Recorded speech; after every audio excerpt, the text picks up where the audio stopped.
बछड़े के घर बछिया तो हुन कम ते तो बछड़े के बछी आयो घर हलो संदस चाचो ते बीठल हो उन्हें मुंडे कई फोन आमा भाऊ छोकर के ममदली के घर वठी वतई को मुझा बामा घर थी वना पा आयो से घर बा हे मुसा गड आया रक्षे ते लथा हूं पर हिने के ला छाती ते दुकान तो वना मस्जिद ते को मां वैसे घर हिने के वठी मस्जिद में कुठो थे मन के ट्रई पुट मा को हंदस मुझे छो तू कर मोत मरची एडो सजाफन के दिन हे मस्जिद ने पूरी आवा ओ हे वया छुरी सा कुठो थे मन छुरी सा जो कुठाई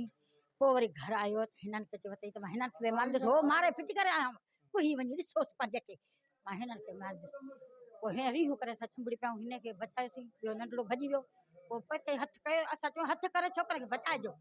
ओ माना पाण दे कजो हिने के नदी जो हथ में छोकरो कोई चई आया बाकी हिने के हेड वठी आया असा मेहर वठी असा जो पाण सा जो छोकरो गड बाकी हिन साइड जुल्म कयो थई घुराए बचड़े के मारियो थी बा कारीगर बा सुठो मानू कल कम ते विया अज वरी अलाए कहिड़ी बीमारी पैसे जो मोटी आयो जो मुझे सोनन जेड़े के मुझे गुलाब जे गुल के कुठो थई अरे कार मुसा कया थई अब्बा ओ मुझा गुलाब जे गुलाबा ओ मुझा जिगरा साड़े छे अब्बा अब्बा मुझा जिगरा अब्बा ओ मुझा वाक्य ये थियो असा जो कजियो थियो काजीए गोठ में असा सजो कुटुंब असा जो उड़ायासीं हे छोकरो जे मारियो आस वो विधवा कारीगर कारीगिरी ते तो अज कोन वयो अज घर उन्हें पुट बीठल हो अयूब शेख उन्हें बट्टीअ ते हे वयो मेहर को उनके वठी आयो घर वनी वनी हुनके कुटईस असा जो एक ब माई पोते हुई जने असा के फोन करे बुधाए तो असा पहुतासीं तो भाई मसलो मस्जिद में इनके कुटो मस्जिद में वो पाण भगो हले वियो हिनके असा खणी हेरे पहुताऊं अस्पताल में हे नंढड़ो वीचारो गुज़ारे